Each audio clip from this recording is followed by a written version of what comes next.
नमस्कार, मैं हूँ रजनीश तिवारी। हमारे, आपके या किसी भी परिवार में किसी बच्चे का जन्म होना अत्यंत हर्ष का विषय होता है, अत्यंत प्रसन्नता का विषय होता है। लेकिन कई बार हमारी अवैज्ञानिक मान्यताएं इन प्रसन्नताओं पर, इन खुशियों पर एक प्रश्न चिन्ह लगा देती हैं, खुशियों पर दाग लगा देती हैं। ऐसा इसलिए होता है क्योंकि भारतीय समाज में कई 100 वर्षों से या बहुत दिनों से ये एक मान्यता चली आ रही है कि लड़की होने के लिए, पुत्री के पैदा होने के लिए महिलाएं जिम्मेदार होती हैं। पुरुष प्रधान समाज पुरुष के जन्म को उत्साह के रूप में और महिलाओं के जन्म को या पुत्रियों के जन्म को निराशा के रूप में देखता है। हालांकि ये मान्यताएं धीरे धीरे ही सही कम हो रही हैं, लेकिन आज भी हमारे समाज का एक तबका ऐसा है जो पुत्रियों के जन्म पर उतना उत्साह प्रदर्शित नहीं करता है जितना उत्साह पुत्र के जन्म पर प्रदर्शित करता है। तो क्या वास्तव में पुत्री के जन्म के लिए महिलाएं जिम्मेदार होती हैं? क्या इस मान्यता के पीछे कोई वैज्ञानिक कारण है भी, या सिर्फ और सिर्फ ये हमारा एक अवैज्ञानिक अंधविश्वास है? आज की इस छोटे से वीडियो में हम लोग इसी बात को बहुत आसान भाषा में और बहुत बेहतर तरीके से समझने वाले हैं। देखिए, संतान लड़का होगी या लड़की, यानी पुत्र पैदा होगा या पुत्र पैदा होगी, इसके विषय में जो वैज्ञानिक कॉन्सेप्ट है वो कॉन्सेप्ट है मनुष्य में लिंग का निर्धारण। मनुष्य में जो लिंग का निर्धारण होता है, यानी संतान को नर के रूप में जन्म लेना है या मादा के रूप में, इसका निर्धारण शुक्राणु और अंडाणु के मिलने के दौरान, अर्थात निषेचन की प्रक्रिया के दौरान ही हो जाता है। मनुष्य में एक विशेष प्रकार के लिंग निर्धारण की विधि पाई जाती है।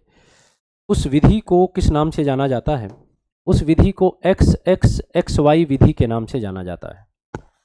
XX और XY क्या हैं? लिंग गुणसूत्र हैं। अगर आप माता की बात करेंगे, मदर की बात करेंगे, तो उसमें लिंग गुणसूत्र XX प्रकार के होते हैं, और पिता में यानी कि पुरुष में लिंग गुणसूत्र XY प्रकार के होते हैं। बाकी 44 अलिंग गुणसूत्र यानी कि नर में टोटल 46 गुणसूत्र, और मादा में यानी कि फीमेल में टोटल 46 गुणसूत्र। तो 44 अलिंग गुणसूत्र समान हैं। लिंग गुणसूत्रों का अंतर है, उसी लिंग गुणसूत्रों के आधार पर लिंग निर्धारण की इस विधि को XXXY विधि के नाम से जाना जाता है। इस विधि की विशेषता ये है कि इस विधि में जो नर होता है वो विषम युग्मकी होता है, जबकि मादा क्या होती है? समयुग्मकी।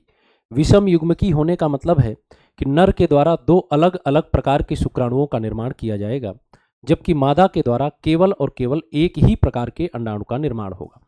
आप देख सकते हैं, ये है पिता, जिसमें गुणसूत्र हैं टोटल 46, 44 अलिंग गुणसूत्र और XY लिंग गुणसूत्र। वहीं माता में गुणसूत्र टोटल हैं 46, 44 अलिंग और XX नाम के लिंग गुणसूत्र। जब माता में अंडाणु का निर्माण होता है तो ये गुणसूत्र आधे आधे बंट जाते हैं, तो 22 अलिंग गुणसूत्र प्लस 1 लिंग गुणसूत्र। दूसरे अंडाणु में भी जो जाएगा वो 22 अलिंग और 1 X गुणसूत्र, यानी समान प्रकार के, यानी कि अगर हम कहें तो समान प्रकार के अंडाणु का निर्माण होने वाला है, जिसमें गुणसूत्रों की संख्या क्या रहेगी? 22 प्लस X रहेगी। जबकि पिता के द्वारा शुक्र जनन की प्रक्रिया से जब शुक्राणुओं का निर्माण होता है तो 2 अलग अलग प्रकार के शुक्राणु बनते हैं। एक प्रकार का शुक्राणु जो बनेगा वो 22 प्लस X, और दूसरे प्रकार का जो शुक्राणु बनेगा वो 22 पर प्लस Y। अब अगर 22 प्लस X प्रकार के शुक्राणु का संयोजन अंडाणु के साथ हुआ, ठीक है, ये मान लीजिए कि अंडाणु है, ये है अंडाणु, और इसका जीनोटाइप तो हमेशा फिक्स है 22 प्लस X, और अगर इस अंडाणु के साथ कौन सा शुक्राणु संयोजन कर रहा है? अगर इसके साथ संयोजन कर रहा है वो शुक्राणु जिसमें गुणसूत्र हैं 22 प्लस X, तो बताइए इन दोनों के संयोजन से जो कोशिका बनती है वो कहलाती है युग्मनज, और इस युग्मनज में भी गुणसूत्र कितने हो जाएंगे? 22 यहाँ से, 22 यहाँ से, तो ये टोटल संख्या क्या हो जाएगी बच्चों? 44 हो जाएगी।